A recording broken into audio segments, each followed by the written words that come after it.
પ્રમાદે કરીને હે જીવ, તું મનુષ્ય ભાવ હારી જાય છે અને તેથી દુઃખી થઈને બોકડો, ટાકીણી, જલબિંદુ, કેરી, 3 વાણિયા, ગાડું હાંકનાર, ભિખારી વગેરેના દ્રષ્ટાંતોની પેઠે તું બહુ દુઃખ પામીશ. પ્રમાદથી દુઃખ છે એના માટે શાસ્ત્રગ્રત દ્રષ્ટાંતો આપ્યા છે. 7 દ્રષ્ટાંતો છે અને એના પછી પણ આદિ લખ્યું છે.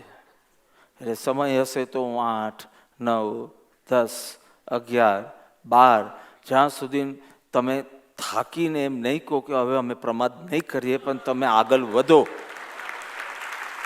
ત્યાં સુધી હું બોલ્યા કરીશ.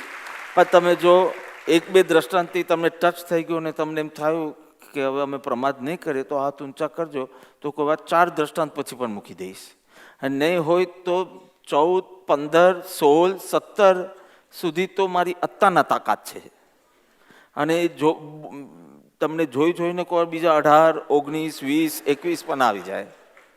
એટલે પ્રમાદ કરીને હે જીવ તું મનુષ્ય ભાવ હારી જાય અને તેથી દુઃખી થઈને કેવા કેવા દ્રષ્ટાંતો કે બોકડાનું, કાકીનીનું, જળબિંદુનું, કેરીનું, 3 વાણિયાનું, ગાડું હાંકનારનું, ભિખારી, આ બધા જે દ્રષ્ટાંતની પેટે તું બહુ દુઃખ પામીશ. જો 7 દ્રષ્ટાંત પછી આદિ આપ્યું છે. આ 7 દ્રષ્ટાંતમાંથી 5 દ્રષ્ટાંત ઉત્તરાધ્યયન સૂત્રના છે. હું બોલતો જઈશ અને તમે સાથે બોલતા જજો, કારણ કે આપણે હમણાં જ 2 વર્ષ પહેલા જ કર્યું છે એવી રીતે. એટલે 5મું જે અકામર્ણીય અધ્યયન હતું એમાં પેલું ગાડાનું દ્રષ્ટાંત હતું, તે જ આ ગાડાનું દ્રષ્ટાંત, ગાડું હાંકનાર જે છે ને એ દ્રષ્ટાંત છે.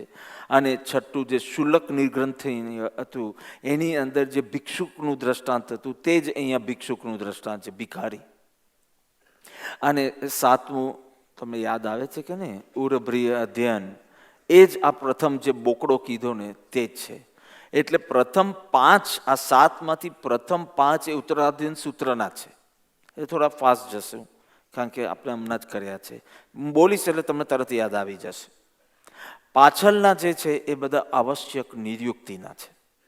એ ગ્રંથમાં અનેક જગ્યાએ માનવ ભવની દુર્લભતા અને પ્રમાદથી ચૂકી જશે તો બહુ અફસોસ કરશે 2 કારણથી. એક તો તું બહુ દુઃખી થશે અને બીજું ફરીથી તને પાછો મનુષ્ય ભવ નહીં મળે.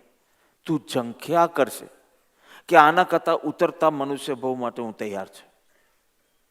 હા, એમાં સાવ ભિખારી જેવો હોય તો પણ હું તૈયાર છું, પણ મને નરકમાંથી કાઢો, મને આ બોકડાના ભવમાંથી કાઢો, મને આ બિલાડીને મચ્છરના ભવમાંથી કાઢો, મને આ અજગરના ભવમાંથી કાઢો. લાંબુ લાંબુ આયુષ્ય અજગરનું, એના કરતાં 20 વર્ષ જેટલું પણ પેલું ભિખારી જેવા મનુષ્ય પણ ખાલી આર્ય દેશમાં આપજો ને દેવગુરુની નિકટ આપજો. બધા ફાઇનાન્શિયલ પ્રોબ્લેમ સાથે હું રેડી છું, પણ મને મનુષ્ય ભાવ આપો. કાંઈ જ થતું નથી. અરે દેવગતિમાં બી તું જંગશે, જ્યાં બધી સુખ સગવડ છે ત્યાં બી તું જંગશે. પણ આ બધું કરીને અમે સંયમ તરફ તો એક પગલું માંડી શકતા નથી. અને આ સંવત્સરી આવશે, નાના નાના છોકરાઓ 24 ઉપવાસ કરવા લાગશે.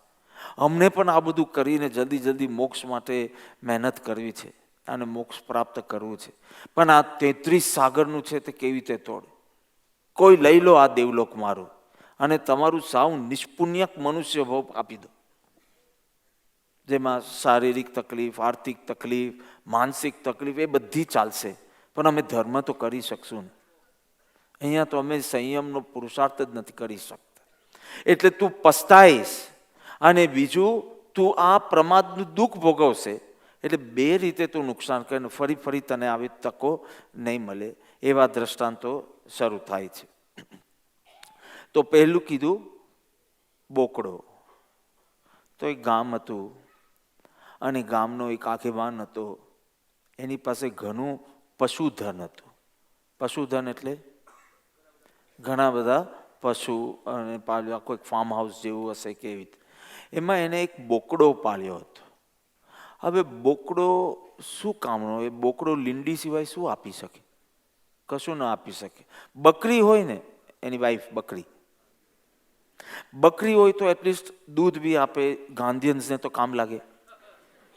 બકરી હોય તો દૂધ બી આપે. એટલે બકરી પાળવાનો તો હજી બી કઈ હેતુ છે, બોકડો પાળવાનો તો કોઈ હેતુ જ નથી. એ લીંડી સિવાય કાંઈ ના આપી શકે, તો પણ એને બોકડો પાળ્યો હતો. એટલું જ નહીં, એ બોકડાને દરરોજ નવરાવે અને નવરાવી અને એને પીલો તિલક કરે અને તિલક સાથે ફૂલની માળા પણ પહેરાવે, સારું લીલું છમ ઘાસ બી આપે અને ક્યારેક ક્યારેક મિષ્ટાન બી ખવડાવે. આટલું બધું એના માટે કરે. તો એના પશુ ધનમાં એક બીજું વાછરડું હતું. તે વાછરડું આ જોઈને બહુ ઈર્ષ્યા થાય કે મને તો લીલું ઘાસ છોડો, ઘાસ બી બરાબર આપતા નથી, અને મારી માં પણ છે ગાય, પણ એ લોકો દૂધ દોહી લે, પછી જે થોડું બાકી હોય તે મારે પીવાનું.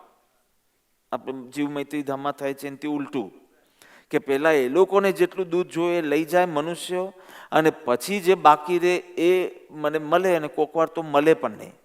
એટલે મને દૂધ ન મળે, મને ઘાસ બી એમાં નથી મળતું, અને મને મિષ્ટાન પણ મળતું નથી, અને મને તુચ્છ ગણીને બાજુ પર મૂકી દે છે.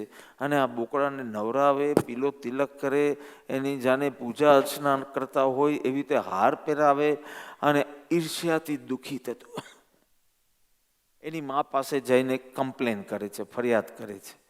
એની મા પ્રેમથી સમજાવે છે કે તું જેમ છે એમ બરાબર છે, તું એની ઈર્ષ્યા નહીં કર. પણ એને એટલું બધું દુઃખી હતો પેલું એવું વાછરડું, તો કે પણ આવો પક્ષપાત કેમ કરે છે? તો કે આ પક્ષપાત નહીં, જો એનું શું, જે મરણની અત્યંત નિકટ હોય ને એને આપણે કોઈ પથ્ય અપથ્ય જેવો વ્યવહાર રાખીએ નહીં, એને જે ભાવતું હોય તે આપીએ. હવે કોઈ 2 દિવસમાં મરી જવાનું હોય તો આપણે કહેશું કે નહીં શુગર નથી ખાવાની, હવે પછી ડાયાબિટીસ તમારું વધી જશે, કે હવે એટલો મૃત્યુની નિકટ છે ને, હવે જે ખાવું એ ખાવા દે. એટલે કે જેની વૈદ્યો પણ આશા છોડી દીધી હોય, એટલો મૃત્યુની નિકટ હોય ને, પછી એને બધું આ લાલન પાલન બધું થાય, તો એ પણ પેલાને કંઈક સંતોષ નહીં થયો આ ઉત્તરથી. થોડા દિવસ ગયા અને પેલું વાછરડું દૂધ દોવા માટે પણ, એટલે દૂધનું ધાવન લેવા માટે બી એની મા પાસે આવે નહીં. એટલું ડરેલું હતું કે એ ધાવન લેવા પણ આવે નહીં, આજુબાજુ બી ફરકે નહીં, અને એક જગ્યા પર બેઠું રહે અને આમ દુઃખી ને ભયભીત હોય. તો એને પૂછ્યું કે કેમ? એની મા એની પાસે જઈને કે કેમ તું આટલું ડરી ગયો છે?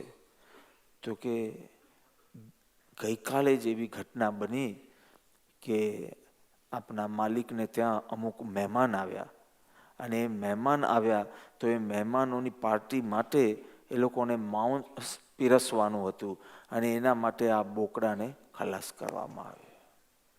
એટલે માએ કીધું કે મેં તો તને કીધેલું જ કે આ બધું જે લાલન પાલન થાય છે એ બધું એને મૃત્યુ તરફ લઈ જાય છે, અને આવી રીતે એનું મૃત્યુ થશે.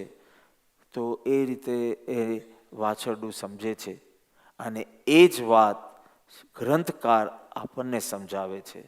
શું સમજાવે છે? કે પ્રમાદથી તે બહુ લાલન પાલન કર્યું અને પાપથી પુષ્ટ થયો છે. પીવાનું મન થાય પી લેવાનું, ખાવાનું મન થાય ખાઈ લેવાનું, ભક્ષ્ય અભક્ષ્યનો વિવેક કરવો નહીં, સ્પર્શ સુખ જોઈતું હોય લઈ લેવાનું, જેવી રીતે જોઈતું હોય લઈ લેવાનું, જ્યાંથી લેવું હોય ત્યાંથી લઈ લેવાનું. આ જે પંચેન્દ્રિયની ખાજ આવીને તે મન ફાવે તેમ સ્વચ્છંદાચાર જે તે સેવ્યો છે, પાપ સેવ્યા છે, એના કારણે કીધું કે પાપથી પેલો જેમ મિષ્ટાનથી બોકડો પુષ્ટ થતો હતો, અને તું તારા જાતને પાપથી પુષ્ટ કરે છે, અને મૃત્યુ થતાની સાથે તું નરકાદી દુર્ગતિ પામે છે. એટલે થોડા ટાઈમનો હરખ અને પછી લાંબો ટાઈમનો માતમ.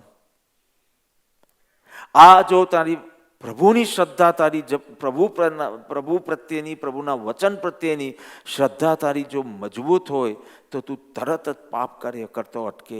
કારણ કે પ્રભુના વચન પ્રમાણે તને દ્રશ્ય જ આવે કે આ પાપનું મને શું ફલ ભોગવવું પડશે. અને જો શાસ્ત્ર અભ્યાસ કર્યો હોય તો, ગુરુગમ પ્રાપ્ત થયું હોય તો તરત તે જ વખતે પેલી પાયલટ કારની સાથે દુઃખરૂપી મહારાજા સાથે દેખાય તો જ બ્રેક લાગે, નહીં તો બ્રેક ના લાગે. જો તે વખતે પાયલટ કાર જ દેખાય તો તમે લાગે કે હવે આ સુખ જ છે, અને એની પાછળ પશ્ચાત દુઃખ તે સુખ નહીં, એ વિસ્મૃત થઈ જાય તારું. એટલે અહીંયા કીધું કે ગાય માતા જેવું, જેમ પેલા વાછરડાને તો એની માતા ગાય માતા હતી, એવું ગાય માતા જેવું સત્ય સમજાવનાર જો તને મળી જાય ને તો તારે ભવિષ્યમાં ખેદ નહીં કરવો પડે, અફસોસ નહીં કરવો પડે. એને તો સમજાવવામાં આવ્યું હતું કે તું ડર નહીં, તું એનો પક્ષપાત સમજ નહીં, આનો અંત તું જોશે ને તો તને લાગશે કે મેં જે કર્યું એ બરાબર કર્યું, મારી સાથે જે થયું એ બરાબર થયું છે. એ લાલન પાલનથી તું હવે હરખમાં નહીં આવે. એટલે આ લાલન પાલન એટલે ઇન્દ્રિયો વશ, અને પેલું ન મળવું એને અહીંયા સંયમ ગણ્યું છે. એટલે પછી તું સંયમ કહે કે અમે શાકભાજી ખાવાના નહીં, એનો તને ખેદ નહીં રહે, હરખ રહેશે કે આટલા દિવસ તો અમે કરી શક્યા, આટલા દિવસ તો આટલા જીવોને અભયદાન આપી શક્યા. આ મહાવીરનો ઉપકાર નહીં તો બીજો કોનો ઉપકાર? જરાક તમે જુદા કુલમાં જન્મ્યા હોત તો આવું તમને સૂઝતે બી નહીં, 8 દિવસ પૂરતું બી, તો તને હરખ રહેશે, તને ખેદ નહીં રહે. તો કે હા પણ મજા નથી આવતી જમવાની, તો બી ખેદ નહીં રહે. થોડું ઘણું પિત્ત બી થઈ જશે અને વાયુ બી થઈ જશે, બધું કઠોળ ખાયા કરશે તે, પણ તને એનો ખેદ નહીં રહે કે જો એ થોડી પીડા સહન કરીને પણ પેલા જીવો બચતા હોય તો મારે બચાવવા છે. એટલે તું હરખ અને માતમ આનું પ્રમાણ બરાબર આંખ સામે લાવજે કે આ 5-10 મિનિટનો હરખ છે, કારણ કે 20 મિનિટમાં તો આખું તારું જમન પૂરું થઈ જાય. તો તું શાક ખાઈને એનો આખો ટાઈમ જુએ અને ક્વોન્ટિટી જુએ તો કેટલા ગ્રામ ને કેટલો ટાઈમ રાખવો છે. જાણે 4-5 કટોરી તું શાક ખાતો હોય એવી કેટલું ખાય, તો એક કટોરી એક જ દુર્ભાગ્યનો ઉદય લાગે છે. 1-2 કટોરી શાક ખાય, 4-5 મિનિટનો હરખ અને એની સામે માતમ, અને એમાં તું બટેટા ખાય, કંદમૂળ ખાય તો એનો માતમ તો બહુ લાંબો છે. ટાઈમ 5 મિનિટ્સ, ગ્રામ્સ 50-100 ગ્રામ્સ, અને એના કારણે જે પાપ ફલ ભોગવવું પડશે, it can be 10,000 years also. તો હવે આ કાંઈ બેસતું નથી, કારણ કે હવે તું મોક્ષાભિલાષી થયો ને તો આ બંને સામે આવવાનું, પાયલટ કાર અને દુઃખનો મહારાજ. આ દેખાય છે, આ નથી દેખાતું, પણ આ મનાય છે એમની કૃપાથી, એમની શ્રદ્ધાથી. દેખાતું નથી ને છતાં મનાય છે.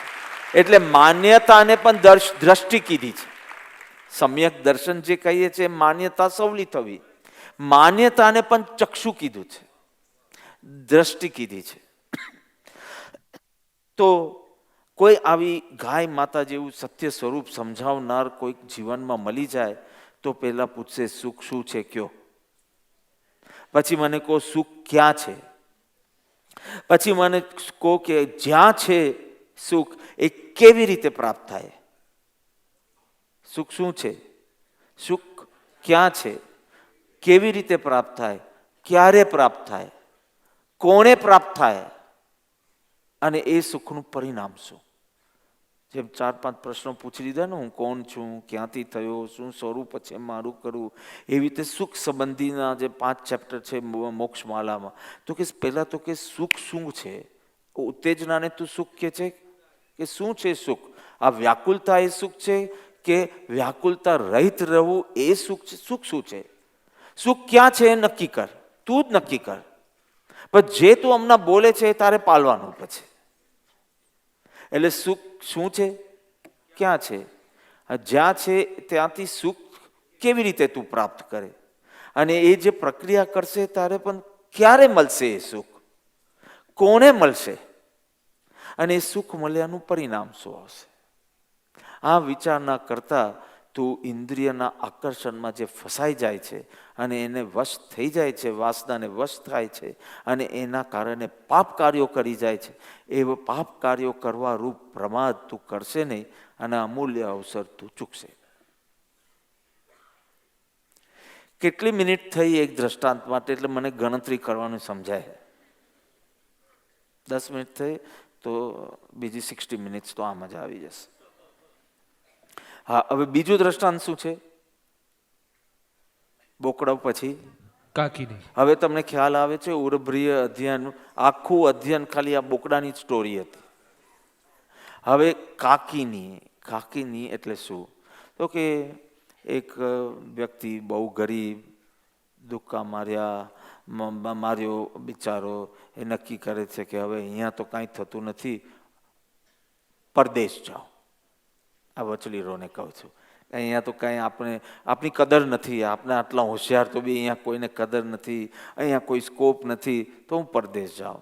તો વર્ષોથી આ ચાલે છે. આ હમણાં આ 50-100 વર્ષ નથી ને, તું કંઈ નવો નથી આવો. આવું આ ઉત્તરાધીન સૂત્રમાં આ દ્રષ્ટાંત છે, એટલે ત્યારથી આ મોકાણ છે.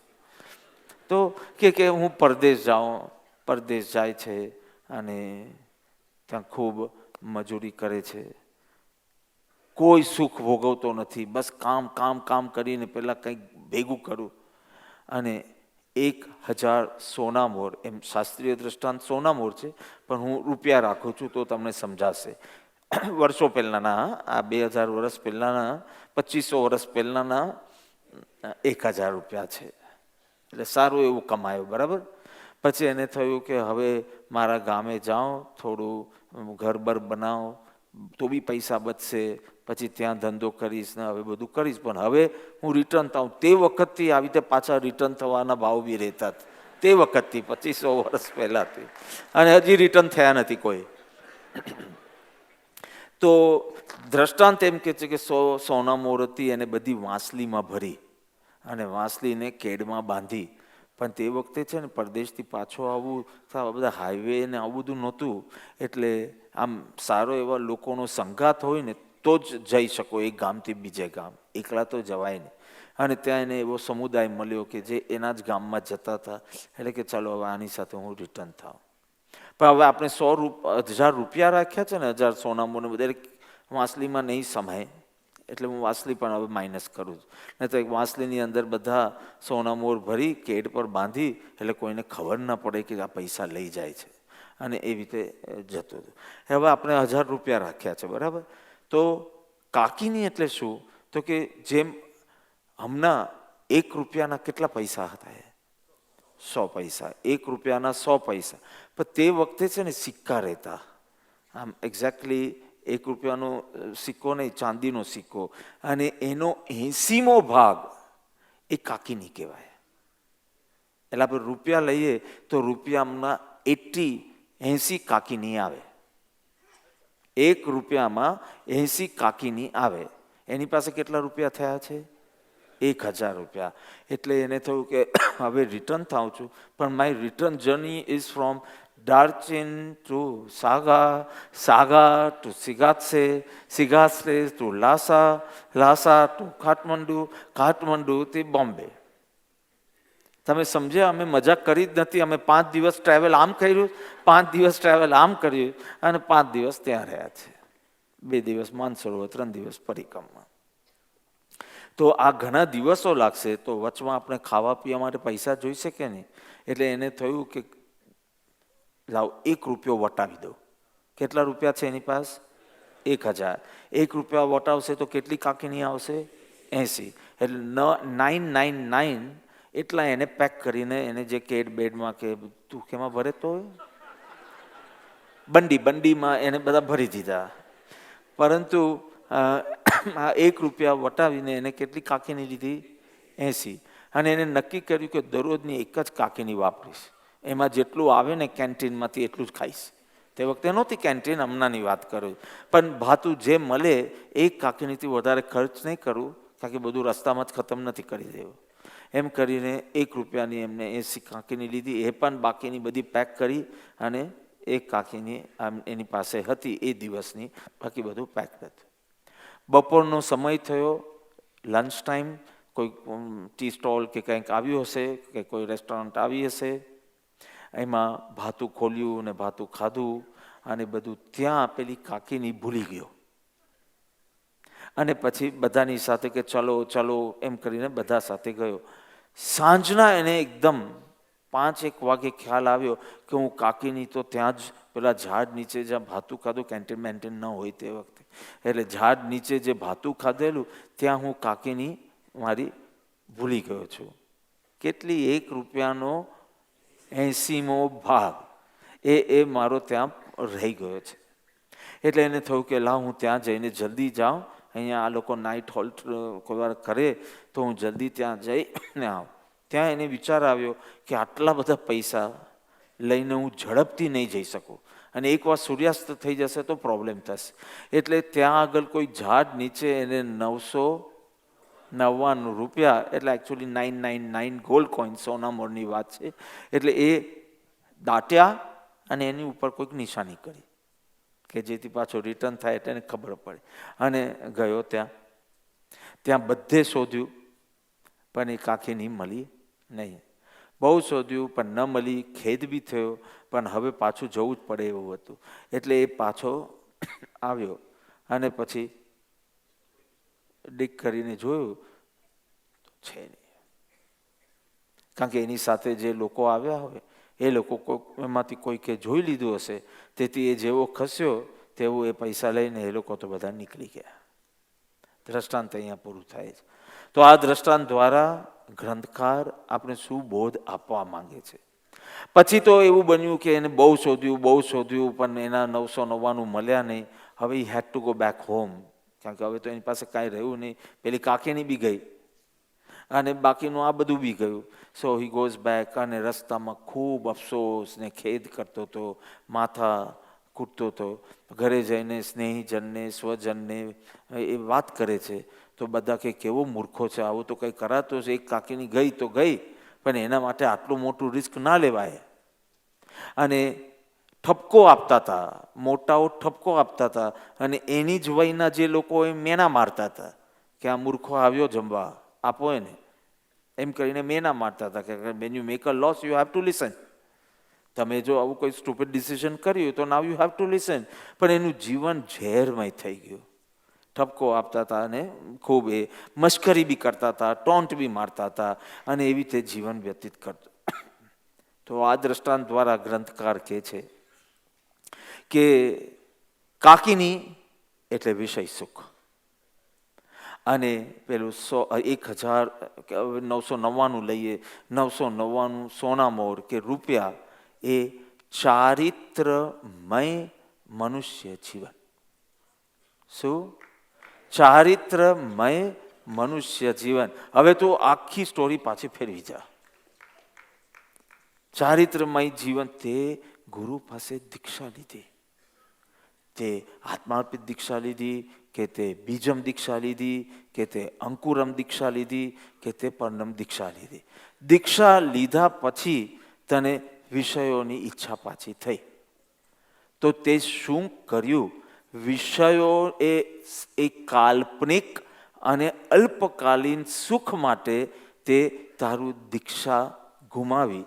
એટલે તે શું કર્યું? ઉભય ભ્રષ્ટ થયો. કારણ કે બહુ થોડા ટાઈમમાં તને ખબર પડે છે કે આમાં સુખ નથી, આ કાલ્પનિક છે, આ અલ્પકાલીન છે, એટલે આમાંથી પણ વંચિત રહ્યો. અને એમાં બી પુણ્યનો ઉદય ન હોય તો એ બધાનો વિયોગ થઈ જશે. અને જે દીક્ષા તોડીને તે કર્મબંધ કર્યો, કે વ્રત લઈને જે તે કર્મબંધ કર્યો, આત્મર્પિત દીક્ષા વખતે એ લોકો કાયોત્સર કરી અને પછી જ્યારે દીક્ષાની અનુમતિ માંગે છે અને તે વખતે જે બ્રહ્મચર્ય વ્રત અપાય છે એમ કહેવાય છે, હવે તો પરિણામ ઉપર રહ્યા કે તે વખતે એ જ ક્ષણે જેવી હા પડે ને આમ, એમાં એક દેવલોક જેટલું પુણ્ય બંધાઈ જાય. પછી તો બધાના અંતરિંગ પરિણામ ઉપર, આ તો જે સામાન્યપણે કહેવાય. તો ભાઈ સાહેબ, જ્યારે તમે તોડો ને તો સીધી નરક બી બંધાય, તમને ખબર ના પડે. કારણ કે દેવલોક બંધાયું તેમાં તમને કોઈ મુગટ નહીં આવી ગયા હતા ત્યારે, એ તો એના ફળ વખતે મળશે. પણ બંધ હમણાં થયો છે, પણ હમણાં કોઈ ફેર નહીં લાગે તમને શરીરની દ્રષ્ટિએ કે સ્થળની દ્રષ્ટિએ કે કશું જ નહીં. એવી રીતે જ્યારે નરક બી બંધાય ને ત્યારે આમ હાર્ટ એટેક નથી આવતો, તમે નોર્મલ જ જીવન જીવતા જશો અને અનુબંધ થયા કરશે. નરકનો અનુબંધની વાત નથી, અનુબંધ થાય કે નરક આદિનો બંધ થાય કે કોઈ પણ થાય. એટલે કે તું તો ઉભય ભ્રષ્ટ થયો. એક થોડો વ્રત લીધા પછી વૃત્તિ તો જાય. હમણાં તો દરરોજ બધા 4-5 લોકોને પારણા કરાવો છે. લાસ્ટ વીક તો દરરોજ પારણા થતા, કારણ કે બધાને સત્સંગ સારું થાય એટલે બધા આગળ કરી લે. પણ 2-4 જણને હમણાં હતું એટલે મેં કીધું ખાવાની નાનું આ લોકોના એજનું હતું. મેં કીધું ખાવાની ઈચ્છા થતી હતી. બાબા બહુ ઈચ્છા થતી હતી. વેરી ગુડ, તો તારું તપ સાચું. એને એમ કે મારા તપ ઉપર તો ચોકડી મારશે. મેં કીધું ખાવાની ઈચ્છા થાય અને ન ખાવો તો જ સંયમ કહેવાય ને. હવે મૌલિક ઉપવાસ બી કરે એને કેટલો લાભ થાય? એને એને મીઠાઈ નહીં, એનો ફરસાણ બંધ, મિષ્ટાન બંધ, દૂધ બંધ, દહીં બંધ, ઘી બંધ, બધું જ બંધ. અને એ બધું બંધ એ કંઈ મોટી વાત નથી, એવું તો ઘણા કરે છે. એને મન જ નથી થતું. અને નેમીજી તો આખો દિવસ પછી તમે આઈસ્ક્રીમ ખાવાનું મન નથી થતું, તમને પેલું ક્યારેક તો નહીં. અને એવી તુચ્છતાથી જવાબ આપે કે પેલાનું મન પણ થોડું ઢીલું થઈ જાય. આમાં શું છે? આમાં શું છે ખાવા જેવું? રિયાનો ભાઈ નાનુનો ભાઈ છે ને, બહુ ફાસ્ટ બોલે એવી રીતે. એટલે કે આમાં શું છે ખાવા જેવું? મને આઈસ્ક્રીમ નહીં જોઈએ, મને ચોકલેટ ના જોઈએ. પેલું કહેશે ક્યાં ગયેલા તો કે ચોકલેટ મિલ્કશેક હતું. મન નહીં જોઈએ, મને કંઈ મન બી નથી થતું. એને શેની નિજરા થાય? એને શેની નિજરા થાય? એને મન જ નથી થતું તો સંયમ ક્યાં આવ્યો આમાં? મેં કીધું દીકરા તેને મન થાય છે અને તો બી તે મેં ગુરુ પાસે વ્રત લીધું તો હું તોડવાનો નથી એમ સમજીને તે ભોગમાં પગ ના મૂક્યો. એટલે તે તો બહુ મોટી તપશ્ચર્યા કરી. તો કોઈ પણ વ્રત લેને એનું એ સિદ્ધ નથી થઈ જતો વ્રત લેતાની સાથે. He has to start his fight and fight bravely. એને બદલે તું તોડીને પાછો વિષય સુખમાં ગયો, તું તો ઉભય ભ્રષ્ટ થયો. કારણ કે જેવો આ ભવ પૂરો થશે એટલે તને હલકી ગતિઓ મળવાની. અને આ ભવનું સુખ બી તને થોડા ટાઈમ પછી લાગશે કે હવે બધું વેટ છે. એટલે તું આ ભવથી પણ ગયો ને પરભવથી પણ ગયો. તું ઉભય ભ્રષ્ટ થયો, આ ભવથી અને પરભવથી. અને એટલે કીધું કે તને સાધકો તરફથી મેણા મળશે, તને ગુરુ તરફથી મળશે કે હવે તને મારી કંઈ જરૂર નથી, તને તારું જ માનવું છે, તને ગુરુનું નથી માનવું તો હું હાથ લઈ લઉં છું. ગુરુ મેના નહીં મારે, પણ કે હવે તને મારી જરૂર હોય એવું લાગતું નથી, તને તો વિષયની દુનિયા એક્સપ્લોર કરવી છે. એટલે ગુરુ પણ હાથ લઈ લે છે. એટલે જેમ પેલું સ્વજનો વડીલો ઠપકો આપતા, પેલા લોકો મેના મારતા, મશ્કરી કરતા, એ બધું તારે સંત જીવન સંતો પાસેથી સાધકો પ્રત્યે મળે કે આ કેવી આલસ, આ કેવો પ્રમાદ, આ કેવી મૂર્ખામી, આ કેવી કાયરતા. સર્વ લડીને ક્યારે થઈશું બાહ્યાંતર નિગ્રંથ? બાહ્યથી શરૂ કરીને અભ્યંતર નિગ્રંથતા તો સમય લાગશે. અને એ આપણે 8મા દિવસે આખો ક્રમ બતાવશે પરમ કૃપાળુદે. નિવૃત્તિનો આખો ક્રમ બતાવશે. આવો ક્રમ ફેન્ટાસ્ટિક ક્રમ છે. એ ક્રમથી તું જાય એટલે લગભગ તને તકલીફ નહીં પડવાની. આ ક્રમથી જશે તો એ આપણે સંવત્સરીના સવારના આવશે એ ક્રમ. એટલે કીધું તું તો ઉભય ભ્રષ્ટ થાય અને તને ઘણો ખેદ થશે કે મેં આ છોડીને ચારિત્રવાળું 999 છોડી અને પેલી કાકીની રૂપ એ વિષય સુખ પાછળ જઈ અને મેં બહુ ખોટું કર્યું. આ પ્રમાદથી મેં મનુષ્ય ભવ હારી લીધો અને મનુષ્ય ભવની તકો નહીં મળે એવી મેં તકો ઊભી કરી. એવું આ દ્રષ્ટાંત પણ ઉત્તરાધ્યયન સૂત્રનું છે. ત્રીજું જલબિંદુ. જલબિંદુ તો સુંદર કથા છે. બધી કથાઓ જ છે પણ મેસેજ સેમ છે. તું આના માટે આ નહીં છોડતો, આના માટે આ. તો એક વ્યક્તિ છે, કૂવા કાંઠે જાય છે અને એની અર્ચન પૂજા જે કરવાની છે તે કરે છે.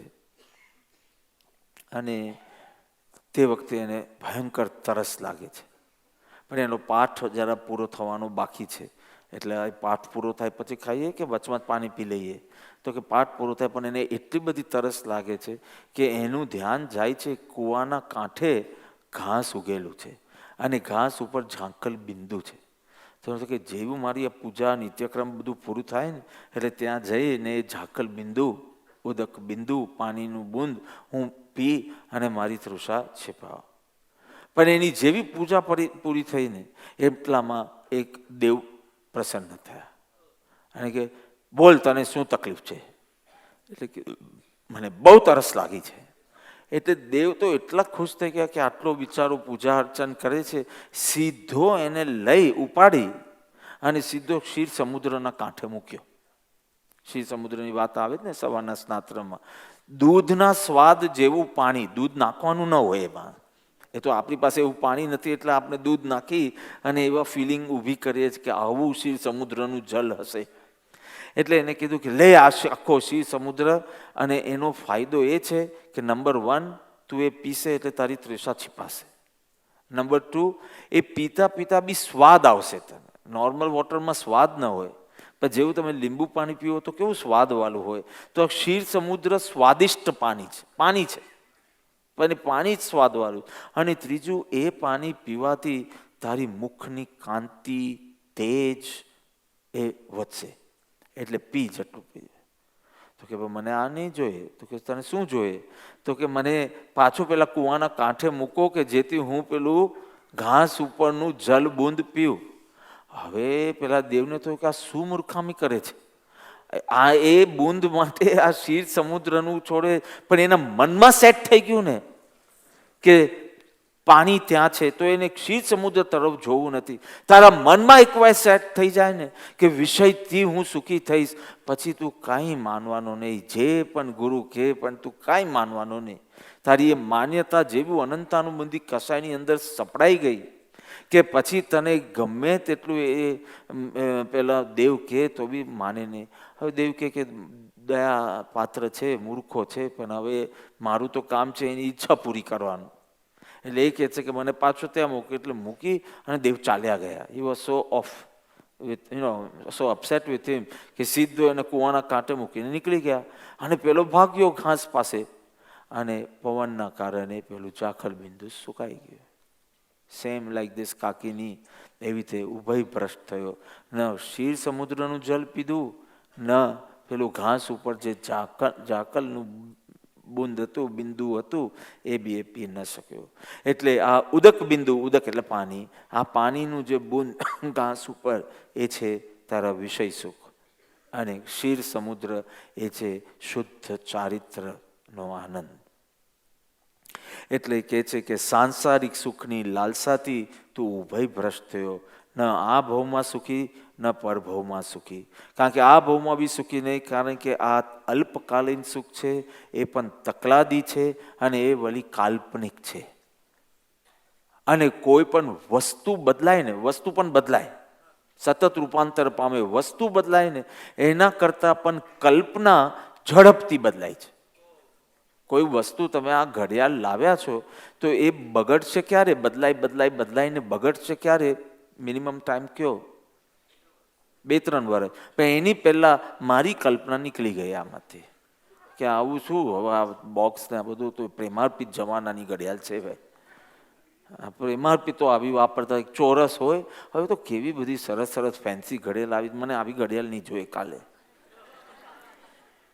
એક્ઝામ્પલ છે. હા, તો વસ્તુ બદલાય એના કરતાં ઝડપથી શું બદલાય છે? Your concepts. હા, આ છોકરાઓને પૂછો ને, આજે આ છોકરીમાં સુખ લાગશે, કાલે બીજી છોકરીમાં સુખ લાગશે. આમ ફટાફટ બદલાયા કરશે. સ્થિર રહેવાનું તો થતું જ નથી. એટલે વસ્તુ કરતાં બી કલ્પના જલ્દી બદલાય છે. એટલે આ કાલ્પનિક સુખ કેટલું ટકવાનું? જો ટકતું હોત તો ભગવાન મહાવીર કેમ ગૃહ ત્યાગ કરતે? કેમ સંયમની વાતો કરતે જ્ઞાનીઓ? કેમ બાહ્યાંતર નિગ્રંથતાની વાતો કરતે? કારણ કે એમાં જે કાયમી સુખ મળ્યું તે વિષયમાં મળ્યું નહીં. એટલે પોતાનો અનુભવ શેર કરે છે, અનુભૂતિ. તો કે છે કે તું આ ભવથી પણ જવાનો, કારણ કે આ સુખ કાલ્પનિક ને અલ્પકાલીન છે. અને એના માટે જે તે ચારિત્ર ભંગ કરી, વ્રત ભંગ કરી અને ત્યાં ગયો, એટલે તારી ગતિઓ બી ખરાબ થવાની. એટલે તિર્યંશ નરક આદિ ગતિ થશે. એટલે તે પરભવ પણ બગાડ્યો.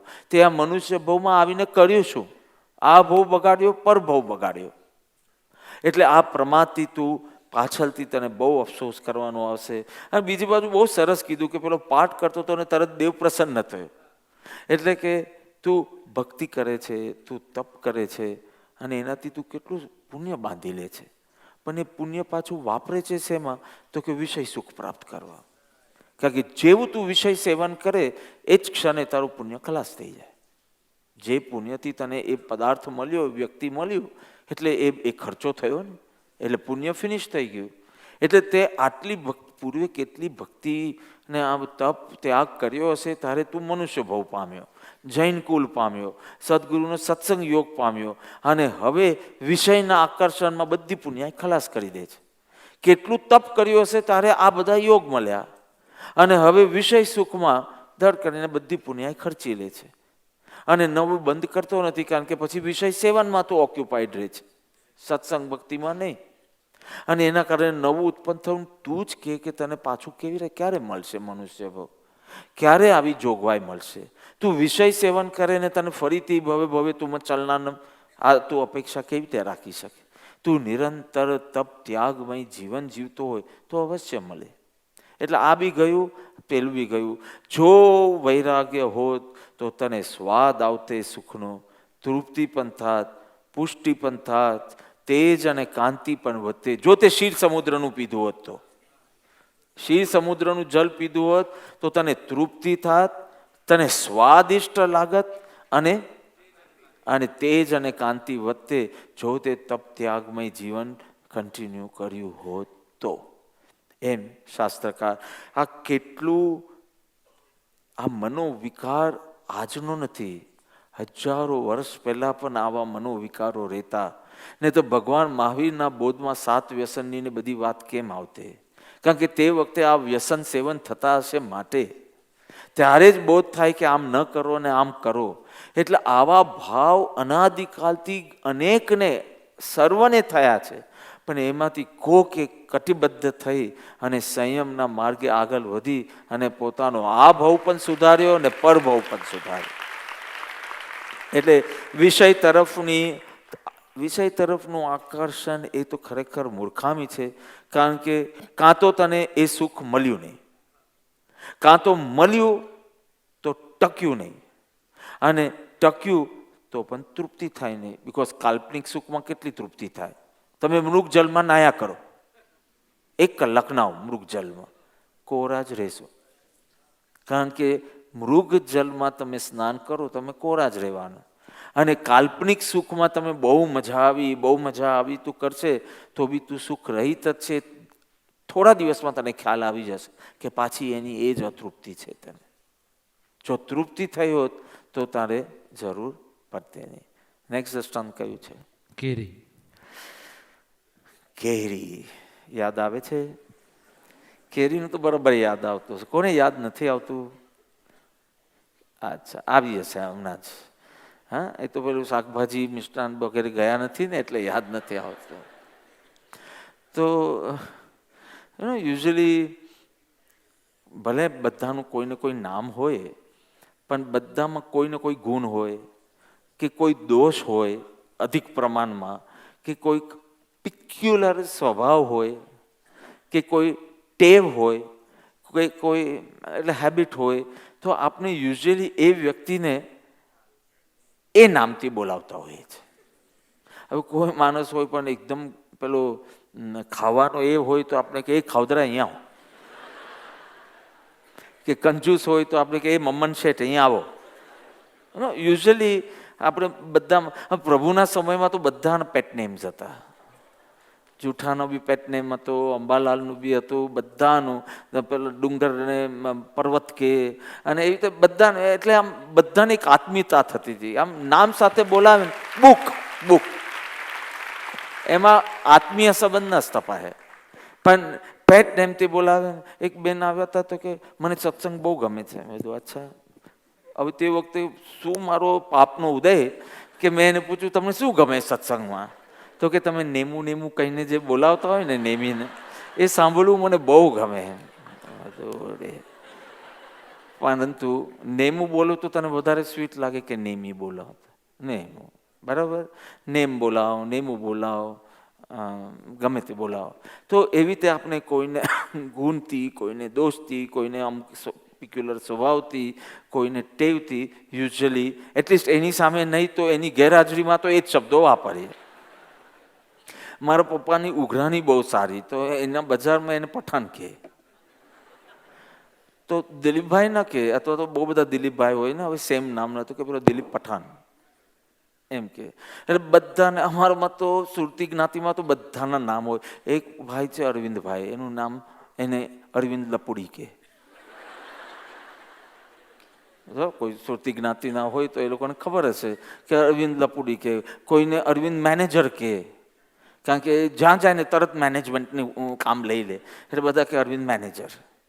તો આવી ટેવ આપણે બધાને હોય. એવી રીતે એક રાજા હતો. એ રાજાનું નામ હું કહેવા જ ઈચ્છતો નથી, કારણ કે એને કેરી બહુ ભાવતી, આમ્ર, એટલે એને આમ્રપ્રિય રાજા કહેવાતા હતા. એનું નામ આમ્રપ્રિય નહોતું, પણ આમ્રપ્રિય રાજા એમને કહેવાતા. તો કેરી બહુ ભાવતી, અને કેરી પ્રમાણમાં ખાવ તો કોઈ પ્રોબ્લેમ નથી, પુષ્ટિકારક જ છે, પૌષ્ટિક જ છે કેરી. પણ એ અતિ સર્વત્ર વર્જયેત, કોઈ બી ચીજનો એક્સ્ટ્રીમ સુધી નહીં જવાનું. તો એક્સ્ટ્રીમ સુધી જાય, સવારના 2 કેરી, બપોરના 2 કેરી, સાંજના 2 કેરી. તો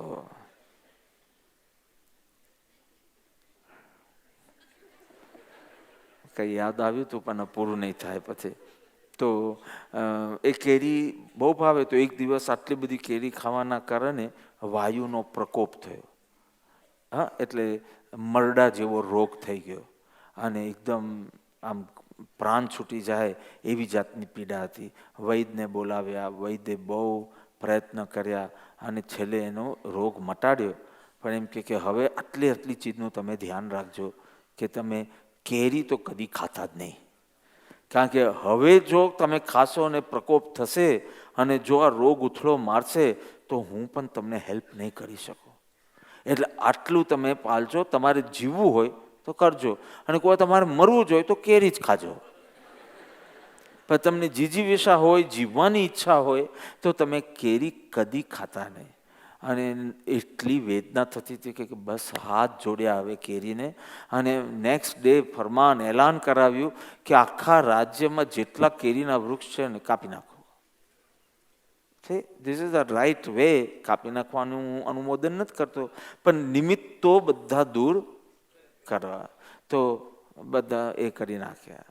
હવે એક દિવસ એવું બન્યું કે શિકાર પર નીકળ્યા હતા એને એમના વઝીર, મંત્રી, પ્રધાન, તો એની સાથે નીકળ્યા હતા. બહુ થાકી ગયા હતા, સાંજ પડવા આવી હતી. આખો દિવસ ટ્રાવેલિંગ કરીને 10 કલાક ફ્રોમ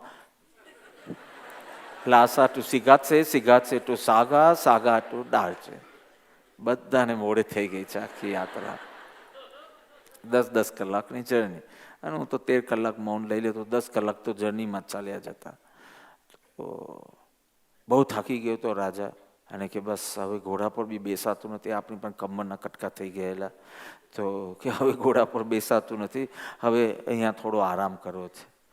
એટલે મંત્રીએ કીધું અહીંયા નહીં, આપણે થોડા આગળ જઈએ. તો કે નહીં, હું રાજા છું કે તું? તો કે ના, આપ જ છો. તો કે કેમ તું ના પાડે છે? હું આટલો થાકેલો છું મને. તો કે અત્યારના આપને આમ્રવનમાંથી પસાર થઈ રહ્યા છે, શિકાર કરવા ગયા હતા તો બીજા રાજ્યમાં ઘૂસી ગયા હશે. તો આમ્રવન છે, કેરીનું વન છે, એટલે કે અહીંયા નહીં. તો કે એ ડોબા, પણ હું કેરી ખાવાનું નથી કહેતો, કેરીની છાયામાં શું મને પ્રકોપ થવાનો છે? તો કે નહીં રહીએ તો સારું, પણ હવે રાજા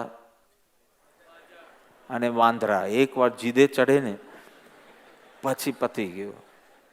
એટલે કે બેસો. એટલે ઘોડા પરથી ઉતરા અને કેરીના ઝાડ નીચે સરસ બધું આસન બાસન પાથરું ને બેઠા.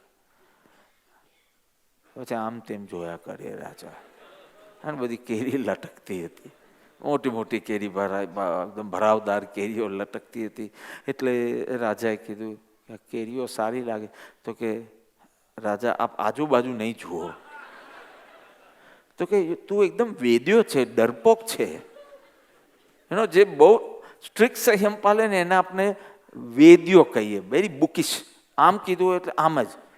અમારા મૌલિકજી છે ને, રૂમની અંદર ટ્રેડમિલ છે અને સાયકલ છે, અહીંયા બી છે ને ત્યાં આશ્રમમાં બી છે, રૂમની અંદર. પણ પેલા FFD વાળા આવીને શું મંત્ર ફૂંકી ગયા છે કે કોર બોડી એક્સરસાઇઝ કરવાનું, આવું બધું આ કાર્ડિયો તે નહીં કરે. તે જાન્યુઆરીથી ટચ નથી કર્યું, તે આ સપ્ટેમ્બર થઈ. અને ક્યારેક તો અમારી પાસે એકદમ ઓછો ટાઈમ હોય, મેં કીધું અડધો કલાક છે, મેં તો ચાલો હું ટ્રેડમિલ કરી લઉં છું, આ ભાઈ તો સૂતા હોય ને એટલે હું કહું, કારણ કે એનું વધારે અડધી રાત સુધી કામ હોય, 2-3 વાગ્યા સુધી, બિકોઝ એના અમેરિકા સાથે બધી વાત કરવાની હોય તો એ થોડું બિઝી હોય. તો મેં કીધું તને આટલો આરામની જરૂર છે, તું સૂએ પછી આટલા કલાક થવા જોઈએ, એને હું અપ્રમાદ ગણીશ. એટલે વ્યાજબી વાત છે. જો એ 2 વાગે સૂવે તો I can't expect him to get up at 4:35.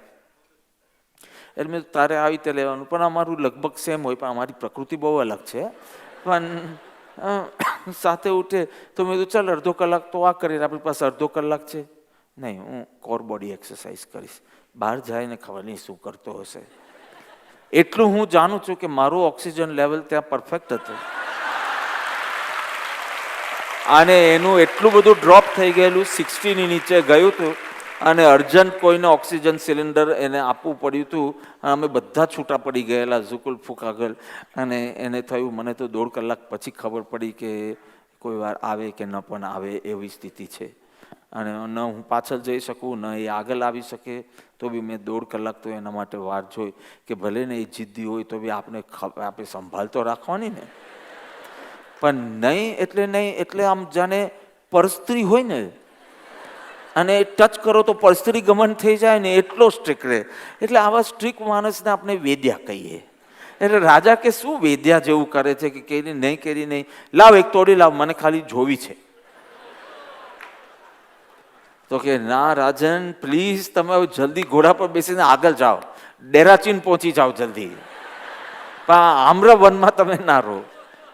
તો બી કે અરે પણ હું ખાવાનું નથી કહેતો, મને મારા વિવેક ઉપર ભરોસો છે. આવું બધા જ બોલશે, મને મારી વિવેક ઉપર ભરોસો છે. એટલે કેરી તોડી, પછી તો રાજાનો ઓર્ડર, એટલે કેરી તોડી તો સ્પર્શ કરતા જ એમ લાગે કેવી મસ્ત કેરી હશે, એમ કરીને નાક સુધી લાવે. જો એક ઇન્દ્રિયમાં ફેલ થતા જાય છે. હવે ટચ કરવાથી કેરીમાંથી કઈ શું એસી નીકળવાનું છે? નહીં, પણ ટચ સ્પર્શનું સુખ લીધું ને એટલે તરત બીજી ઇન્દ્રિયો પણ ઉઘરાણી કરશે. એકમાં મર્યા એટલે હવે ધીમે ધીમે જીવવામાં મર્યા, તમે સ્પર્શના સુખ સુધી પહોંચી જવાનું. એટલે આ થયું તો કેરી પછી સૂંઘવા લાગ્યા, તો એકદમ ખાવા જેવી સુગંધ, તમે સમજ્યા ને? હા, ખાવા જેવી સુગંધ. એક કાચી કેરી હોય તો એની સુગંધથી પરથી જ ખબર પડી જાય કે આ હજી 3-4 દિવસ નહીં ખવાય. પણ આ સૂંઘી અને એમ કીધું લાવો એકાદ ચીરી ખાઈ લે. આખી કેરી ખાવાની ના પાડી છે ને વૈદે, ભાઈ એકાદ ચીરીમાં શું વાંધો છે? કથા તો બહુ લાંબી રીતે લઈ શકાય, પણ એમ કરતાં કરતાં એક ચીરી ખાધી અને પછી કે જો જિંદગીમાં એક જ વાર ખાવા બેઠો છું તો હવે આખી ખાઈ લઉં અને પછી કદી અડીશ નહીં. અને એમ કરીને આખી કેરી ખાધી અને ત્યાં જ વાયુનો પ્રકોપ થયો. એ ઝાડ નીચે જ રાજા, કયો રાજા? આમ્રપ્રિય રાજા. એનું સાચું નામ નહોતું, હા, કેરી બહુ ભાવતી હતી એટલે આમ્રપ્રિય થયું અને મૃત્યુ પામે છે. એ જ રીતે વિષય ઈચ્છા રૂપી વ્યાધિ છે. વિષય ઈચ્છા રૂપી વ્યાધિ છે. એનો પ્રકોપ, મરડા જેવો રોગ અને ખૂબ વેદના, આકુલતા, વ્યાકુલતા, ભય, આકાંક્ષા વગેરે. એટલે વૈદને બોલાવો. વૈદ એટલે શ્રી સદગુરુદેવ. અને વૈદને બોલાવે છે અને કહે છે કે કરો. વૈદે એને એક વ્રત આપ્યું, એક આજ્ઞા આપી અને કીધું કે પ્રાણ ત્યાગ જેવા પ્રસંગને વિશે પણ આ ઇન્સ્ટ્રક્શન અપ્રદાન કરતા નહીં. 454 સાથે લિંક કરીને કીધું કે પ્રાણ ત્યાગ કરવા પડે, પણ તમે આ ઇન્સ્ટ્રક્શન્સ તમે અપ્રદાન કરતા નહીં. અને એ પાલ્યું, પ્રતિબંધ કર્યું અને બધું થયું. છતાં પણ નિમિત્તો વચ્ચે જવાનું થયું. તે વખત પ્રમાદ પોષાયો. આ ઓવર કોન્ફિડન્ટ રહેવાથી પ્રમાદ પોષાયો. જો તે વખતે કીધું હોત કે મારે અહીંયા આરામ કરવો નથી તો મૃત્યુ ન થાત.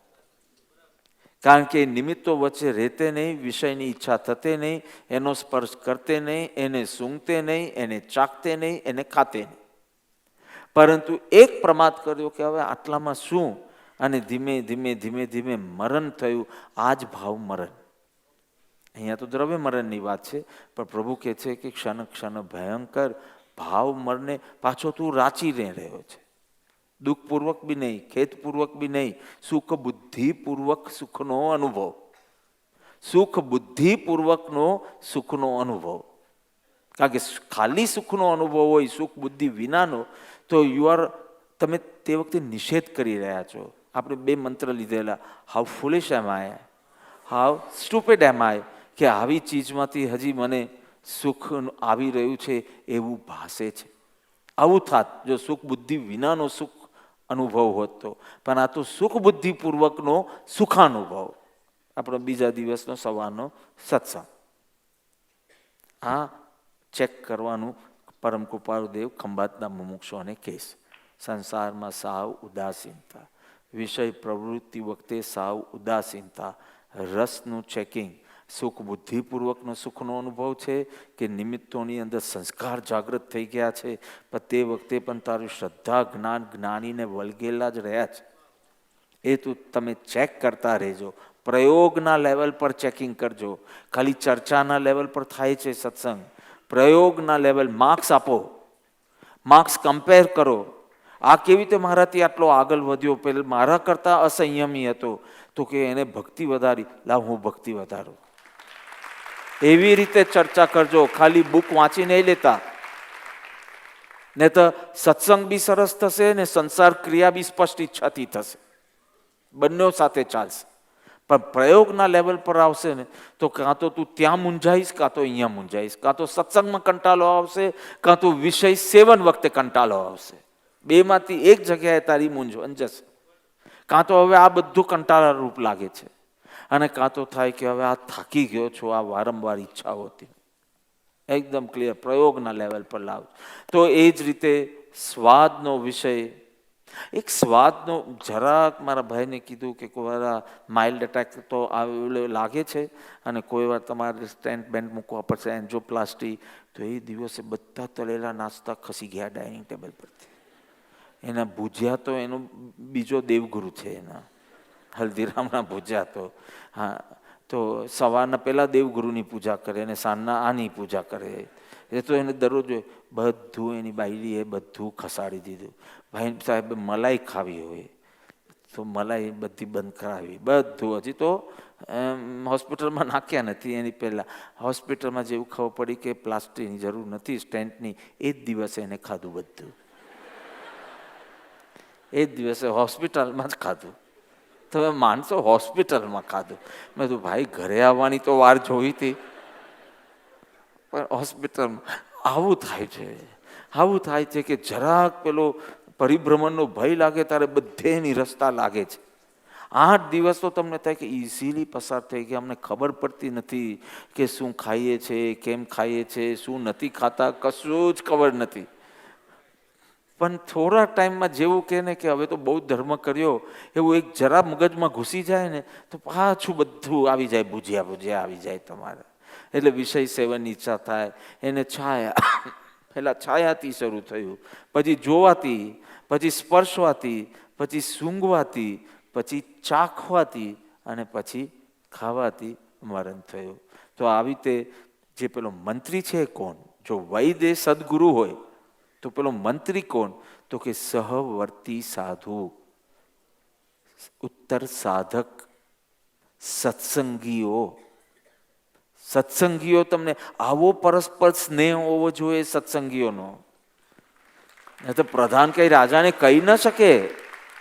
પ્રધાન મંત્રી છે અને રાજા છે, પણ એવો આત્મીય સંબંધ સત્સંગીઓનો હોવો જોઈએ કે કોઈ ભૂલ કરતા જોઈએ તો તમે કહી પણ શકો અને પેલાને સ્વીકારવાની પણ ઈચ્છા થાય, એવા વાત્સલ્યથી તમે કીધું હોય. ટીકાખોરની દ્રષ્ટિએ નહીં, પહેલા લાગવું જોઈએ આ મારી ટીકા નથી કરો, આ મારો વેલ વિશર છે, તો એ સ્વીકારશે જ. પણ કંઈક તમારી અંદર જો બીજું ખટાશ કડવાશ વગેરે હશે તો કે જો ભાઈ મારા ગુરુ છે, મને સમજાવવા વાળા, તમે તમારું કામ કરો. બેકફાયર થશે તમારું. પણ પ્રભુના સમયે એવું વાત્સલ્ય હતું બધાનું, કારણ કે પ્રભુ જ ભક્તિભાવપૂર્વક નમસ્કાર કરે બધાને. એટલે બધાના માટે એ આદર્શ બની ગયું કે જ્યારે અમારા જેવાને જો કૃપાળુદેવ નમસ્કાર કરે છે તો અમારે તો એકબીજા માટે કેવો મૈત્રીપૂર્ણ સંબંધ હોવો જોઈએ. એટલે એવી રીતે છે. નેક્સ્ટ કયું છે? 3 વાણિયા. 3 વાણિયા. એક વાણિયો હતો, એના 3 પુત્ર. એ લોકો કેટલા હોશિયાર થયા તેની પરીક્ષા લેવી હતી. આજકાલ તો કોઈ બી એના છોકરાઓનું લેતા જ નથી, દે નો ઇટ. પણ તે વખતે આવી રીતે પરીક્ષા લેતા હતા કે હવે મૂડી સોંપવી છે તો આમાંથી હોશિયાર કોણ છે. તો 3 બોલાવ્યા અને 3 એક થેલીમાં, એટલે 3 થેલી કરી 1000 સોના મોર આપી અને કીધું કે 1 વર્ષ માટે તમારે આ ગામ છોડીને જવાનું, જ્યાં જવું હોય ત્યાં જવાનું, અને આ પૈસાનો જે વ્યવહાર કરવો હોય તે કરવાનો, અને વર્ષ પછી પાછો આવજો. 3 પુત્રો નીકળે છે. પહેલો પુત્ર કોઈક અજાણ્યા ગામમાં જાય છે. હવે અજાણ્યા ગામ એટલે પહેલાં કોઈ આપણે ઓળખે નહીં, એટલે સૌથી વધારે સુવિધા પાપ કરવાની રહે. હું આ છોકરાઓ જેવી કોઈ યુનિવર્સિટીમાં જવાનું કહે ને, મેં કીધું ક્યાં જાઓ? મેં કીધું અહીંયા તું એકલો જ હશે ને, થોડું ઓછું મળે તો બી તું પહેલી યુનિવર્સિટીમાં જા, ત્યાં 3 આપણા મુમુક્ષુઓ છે, થોડું ઓછી છે, ઉતરતી છે થોડી, એ હું જાણું છું. હવે તો અબ્રોડની લગભગ બધી યુનિવર્સિટી વિશે મને ખ્યાલ છે, લગભગ. તું ત્યાં જા, પણ સાવ અજાણ્યામાં જશે ને તારું પાપ ફાટશે. તારી બધી દમિત, તને ખુદને ખબર નથી કેટલું દબાયેલું છે તારા. પણ હવે કોઈ તમને ઓળખતું ન હોય, તમે અભક્ષ્ય ખાવું હોય કે બીજી ગડબડ કરવી હોય, કોને ખબર પડવાની છે? એવી રીતે એ અજાણ્યા દેશમાં, ગામમાં ગયો અને ત્યાં સપ્ત વ્યસન સેવવાની કોઈને ખબર પડે નહીં એવું હતું બધું, પણ એને કાંઈ ન કર્યું. કોઈ મોજ શોખ ન કર્યા, કોઈ વ્યસનો ન સેવ્યા, એને સીધો વેપાર કર્યો અને કમાયો. બીજો પુત્ર જે હતો એ પણ કોઈ અજાણ્યા ટાઉનમાં ગયો અને એને પૈસા વ્યાજે મૂકી દીધા. વ્યાજે મૂક્યા 1000, અને જે વ્યાજ આવે ને એ ખર્ચે. એટલે મૂડીમાં ન વધારો થાય ન ઘટાડો થાય, ઘટાડો બી ન થાય અને વધારો બી ન થાય, કારણ કે જે વ્યાજ આવે એ પછી બધું ખર્ચી લે. તમે સમજ્યા? અને જે ત્રીજો હતો ને, એ તો આ 1000 મળ્યા એટલે ખર્ચવા લાગ્યો, ખાવામાં, પીવામાં, વ્યસનોમાં વગેરે બધું ખર્ચાઈ ગયું. તો થોડા ટાઈમની અંદર બધા પૂરા થઈ ગયા. વર્ષ પૂરું થયું, 3 પાછા ઘરે આવે છે. એટલે પિતા પૂછે છે, આ દ્રષ્ટાંત બાઇબલમાં બી છે, ઉત્તરાધ્યાયમાં બી છે અને બાઇબલમાં બી છે, આના જેવું સિમિલર.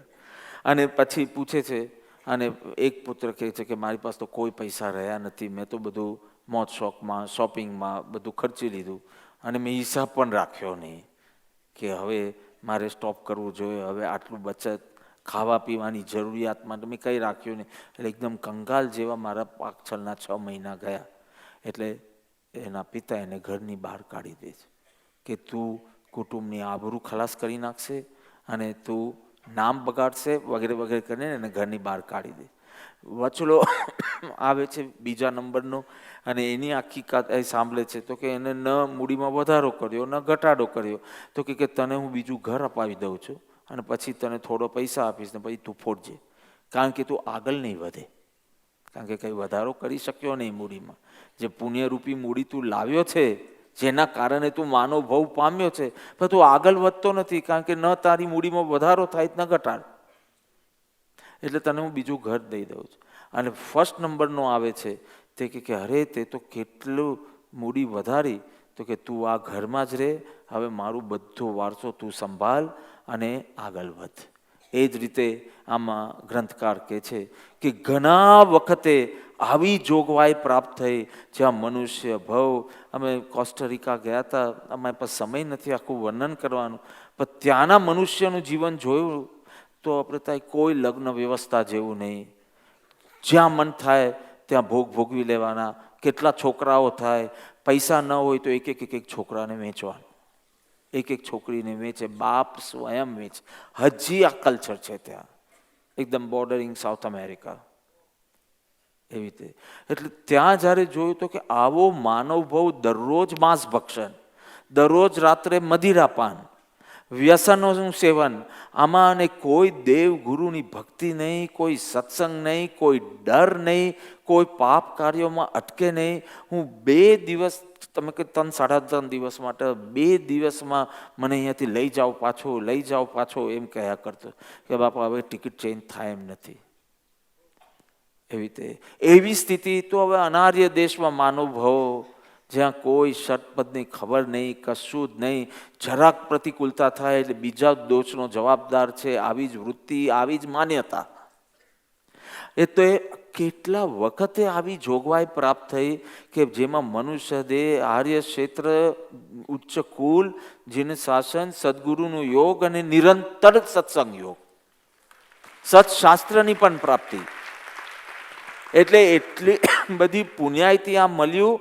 અને આ જે 1000 સોનામોર મળી એ પણ તું પાછું ધર્મ કાર્યમાં ઇન્વેસ્ટ કરે છે. એટલે હવે મૂડી તારી વધવાની. ચલો હમણાં પુણ્યને જ મૂડી ગણીએ, શુદ્ધ ભાવ ન રાખીએ આપણે સમજવા માટે. તો પુણ્ય વધવાની એટલે આના કરતાં નેક્સ્ટ ફોર્મમાં બેટર મળવાનું.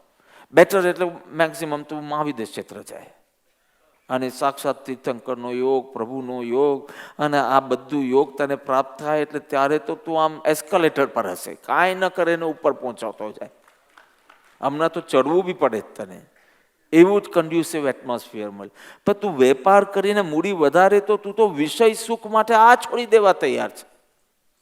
તો એમ કે તે ફરી મળશે નહીં. અને આ પુણ્ય સામગ્રી ગયા પછી તને ભયંકર અફસોસ થશે. નેક્સ્ટ.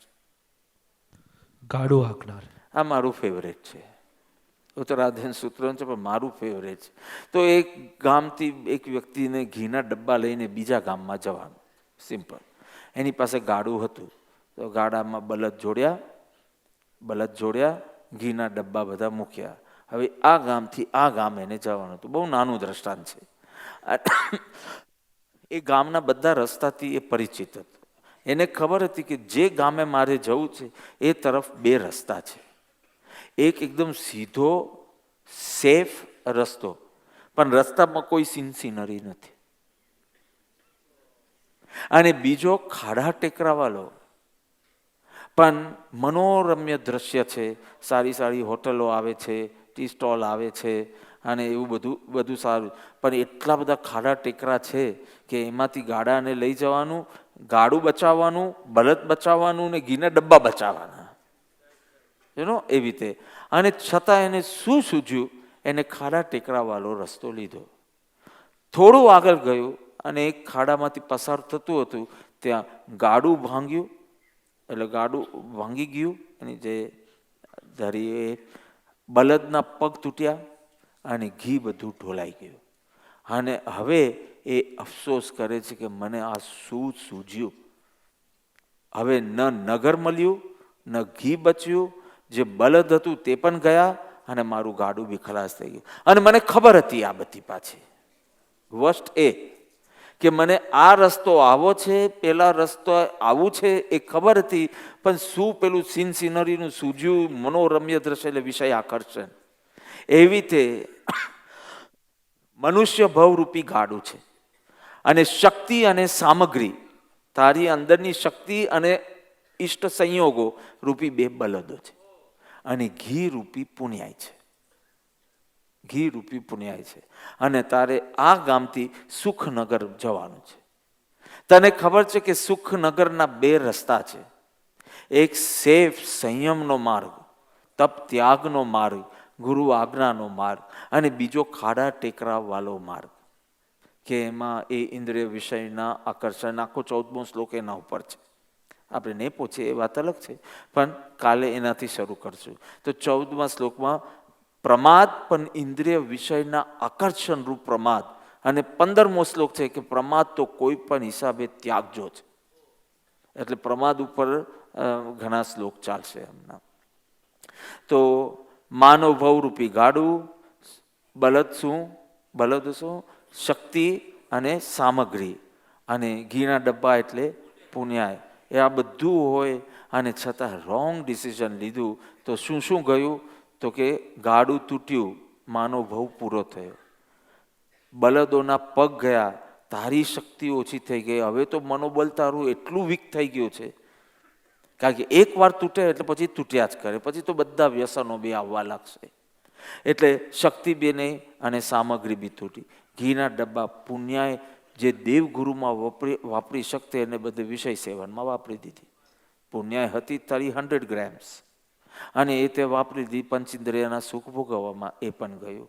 એટલે આ મનોરમ્ય દ્રશ્ય એટલે ઇન્દ્રિયના આકર્ષણો અને એમાં તે સંયમરૂપી સીધો રસ્તો છોડી આ પ્રમાદ તને બહુ ભારે પડ્યો અને પછી અફસોસ કરે કે અરે મારી કેવી મતિ ભ્રષ્ટ થઈ ગઈ, વિનાશ કાલે વિપરીત બુદ્ધિ, કે મેં આમાં દ્રઢ રહેવાને બદલે મેં કુમાર હતો એને પણ વૃત્તિ ચલિત થઈ ગયેલી. ભગવાનનું શરણ લીધું, ભગવાન પાસે માર્ગદર્શન લીધું, પાછા સ્થિર થઈ ગયા, કલ્યાણ સાધ્યું. નંદીસેન મુનિ હતા, દીક્ષા લીધી, પાછું એ થયું, પાછા કલ્યાણના પથ પર આવ્યા.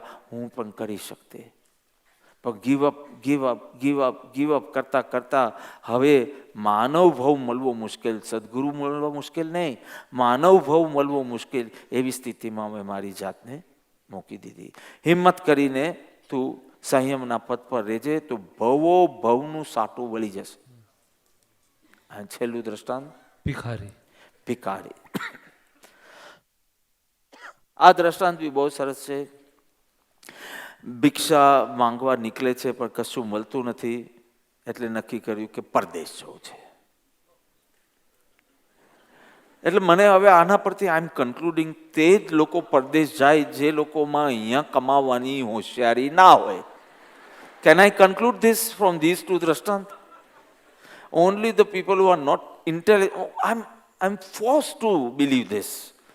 આ શાસ્ત્ર મને આમ નાખે છે કે અહીંયા દેવગુરુનો સત્સંગ છોડીને કેમ કોઈ જાય? તો પછી હવે તમે ગયા તારે તમને એવી ધર્મની સમજણ નહોતી, જલ્દી આવી જાઓ. ઠીક, તો નહીં મળ્યું, ગયો બહારગામ ગયો, ત્યાં હાલ્યા ફેલ થયો. એક જોબમાંથી બીજી જોબ, ત્રીજી જોબ, ચારી જોબ, ઘણી જોબ કરી પણ કાંઈ નહીં થયું. એટલે એને થયું કે અહીંયા બી કમાતો નથી, મારું ફેમિલી ત્યાં દેશમાં છે, ચલો ને હવે કાંઈ નહીં, ત્યાં નવરો રહું, અહીંયા રહું છે એના કરતાં, એ લોકોને હૂંફ તો મળશે. એટલે પાછો ડિજેક્ટેડ ફેલિયર સાથે હી વોઝ કમિંગ બેક. એક યક્ષનું મંદિર હતું તો ત્યાં એ રાત રોકાયો. હવે એક વ્યક્તિ, એક સિદ્ધ વ્યક્તિ, જેને કોઈ લબ્ધિ સિદ્ધ હતી, એવો સિદ્ધ વ્યક્તિ રાતના આવે છે. એને ખબર નહીં કે આ સૂતેલો છે ત્યાં. એ આવે છે અને મંદિરમાંથી એક ઘડો કાઢે છે અને એ ઘડો મંદિરના કમ્પાઉન્ડમાં આમ સારી જગ્યા પર મૂકે છે અને કહે છે અહીંયા એક સુંદર ઘર હોય અને તરત ઘર બની જાય. પછી કે એક સુંદર પલંગ હોય, પલંગ બની જાય. પછી કે ભોજન હોય, 56 ભોગ. આજે મેં સમજાવ્યું કે કેમ 56 ભોગ ધરાવવાના. અમિત શેઠને સમજાવતો હતો કે આ 56 ભોગનો કોન્સેપ્ટ, એટલે અહીંયા મીઠાઈના દુકાનની વાત નથી કરતો હું, પણ જે કૃષ્ણ ભગવાનને 56 ભોગ ધરાવે જન્માષ્ટમી, 56 કેમ? કે કૃષ્ણ ભગવાન દરરોજ 8 વાર ખાતા, અને I think that is the right way. થોડું થોડું થોડું ખાવાનું. આપણે બેસતામાં પછી બહુ જબરું ખાઈ લઈએ છીએ. એટલે 8 વાર ખાતા હતા. એ શું ખાતા હતા ને બધું મારે કંઈ કહેવું નથી હમણાં. 8 વાર ખાતા હતા. પછી જે આખું ગોવર્ધનનો પ્રસંગ બન્યો, ઇન્દ્ર મહારાજને નહીં રીઝવવા, આપણે સાચા ભગવાનને જ રીઝવવા, ઇન્દ્ર ભગવાન બધું પ્રાર્થના કરતા બધા ગોકુલના લોકો બંધ થઈ ગયા. એટલે ઇન્દ્ર મહારાજ રૂઠ્યા. આ દેવોને આ જ કામ છે, રીઝવવું અને રૂઠવું. અને પછી 7 દિવસ સુધી મુશળધાર વરસાદ ગોકુલ પર. તે એવું કે લોકોના ઘર તણાવવા લાગ્યા એવું. એટલે કૃષ્ણ ભગવાન કીધું હું મદદે આવું, ચલો આપણે ગોવર્ધનની અમ્બ્રેલા બનાવીએ. એટલે ઘણી બધી કંપની છે ગોવર્ધન અમ્બ્રેલાસ એવી રીતે. અને એમાં આ ટચડી આંગળી મૂકી અને પર્વત આખો ઊંચો કર્યો. આખા ગામને કીધું બધા અંદર શેલ્ટર લઈ લો. બધા ગોવાલિયાને કીધું કે તમે લોકો હેલ્પ કરો મને. એટલે બધાએ લાકડી મૂકી. એકચ્યુઅલી આના ઉપર જ ટક્યો હતો પર્વત. તો બધાને ખુશ કર્યા કે આપણે બધા મળી અને આ પર્વત ઊભો ઊંચો કર્યો.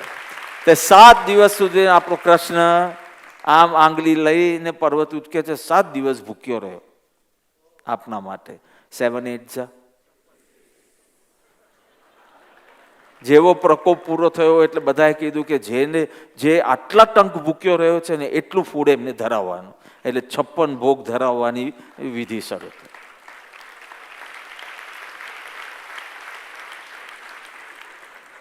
આપણે તો ભિક્ષુની વાત કરતા હતા. તો એ મંદિરમાં પેલો ઘડો મૂકે છે, ફૂડ આવી ગયું, સ્ત્રીની કામના કરી, આખી રાત ભોગ ભોગવ્યા, અને એવી રીતે પેલો જોયા કરે. એને મનમાં થયું કે હવે કમાવું નથી, હવે આ સિદ્ધની સેવા કરવી છે. એટલે એવી સેવા કરી કે પેલા સિદ્ધ વ્યક્તિ ખુશ થઈ ગયો. એ કે માંગ, તારે કેમ માંગવું? તો મને પેલો ઘડો આપો. તો કે હું આપવા રેડી છું, બિકોઝ મારી પાસે તો વિદ્યા છે, આવા 1000 ઘડા ઊભા કરીશ. પણ હું તને એક ચોઈસ આપું છું કે તને ઘડા ઉત્પન્ન કરવાની વિદ્યા જોઈએ છે કે ઘડો જોઈએ છે? પણ એ વિદ્યા પછી એની સાધના કરવી પડશે. તો પેલા એ કીધું કે ના ના, આ બધું કોણ કરે? હવે આટલી વખતથી હું દુઃખી થયો છું, હવે પાછો ઓર દુઃખી થવાનું, સાધના કરવાની, કે ના મને ઘડો જોઈએ છે, ઘડાની વિદ્યા નહીં જોઈએ. મેં અહીંયા એને ભૂલ કરી. એટલે એને ઘડો માંગ્યો, પછી ઘડો લઈને એના ઘરે ગયો. પછી બધું અલાદીનના ચિરાગની જેમ બધું નીકળવા લાગ્યું. ખુશ થઈ ગયો. એક દિવસ પાર્ટી રાખી, અને પાર્ટીમાં મદિરા રાખી. ઘડા પાસેથી જ મદિરા માંગ્યા. મદિરા પીને ઘડો માથા પર લઈને ફરતો હતો કે જો આ ઘડાના પ્રતાપે આજે હું કેવી સ્થિતિમાં છું. અને એમાં પેલું બેહોશીમાં આમ લથડિયા મારતા ઘડો માથા પરથી પડી ગયો, ફૂટી ગયો. પાછો એની એ જ સ્થિતિ, દરિદ્ર સ્થિતિ. એવી રીતે તે કોક પૂર્વ ભવમાં આવા કોઈ સિદ્ધની સેવા કરી હશે, એટલે તને એ પુણ્ય બંધ થયો. અને તેથી પૂછ્યું કે તને શું જોઈએ? વિષય સાધન જોઈએ, એટલે કે સ્ત્રી જોઈએ ને પૈસા જોઈએ, કે તને જ્ઞાન જોઈએ? વિદ્યા એટલે જ્ઞાન. અને હંમેશા આપણે જ્યારે કે તને શું જોઈએ સુખમાં, તો આપણે મર્સિડીઝ માંગશું, આપણે જ્ઞાન નહીં માંગીએ. કારણ કે આપણે જ્ઞાન અને સુખ સાથે હજી કનેક્શન જ નથી કર્યું કે જ્ઞાન એ જ સુખ છે. વિવેક જ્ઞાનમાં જ સુખ રહ્યું છે, કોઈ વિષય સાધનમાં સુખ નથી. આપણે કહેશે સુખ મને તને આપવું છે, શું આપવું બોલ? તો તમે વિલા માંગશો, તમે ઘર માંગશો, તમે ગાડી માંગશો, તમે જ્ઞાન નહીં માંગો. એને જ્ઞાન માંગ્યું હોત તો ભૂલ થઈ ગઈ ને, તો બી પાછો નવો ઘડો ઉત્પન્ન કરી અને પાછો સુખી થઈ શકતે, જો જ્ઞાન લીધું હોત. એને જ્ઞાન ન લીધું, એને વિષયનું સાધન લીધું, એને આ બધું ઘડો લીધો, અને ઘડો એ જ પ્રમાદે ફોડાવી નાખ્યો અને ફૂટી ગયો ઘડો. અને પાછો જેવો હતો તેવો દરિદ્ર થઈ ગયો. એટલે હવે શ્લોક શું કે છે બોલો, એટલે કમ્પ્લીટ કરીએ.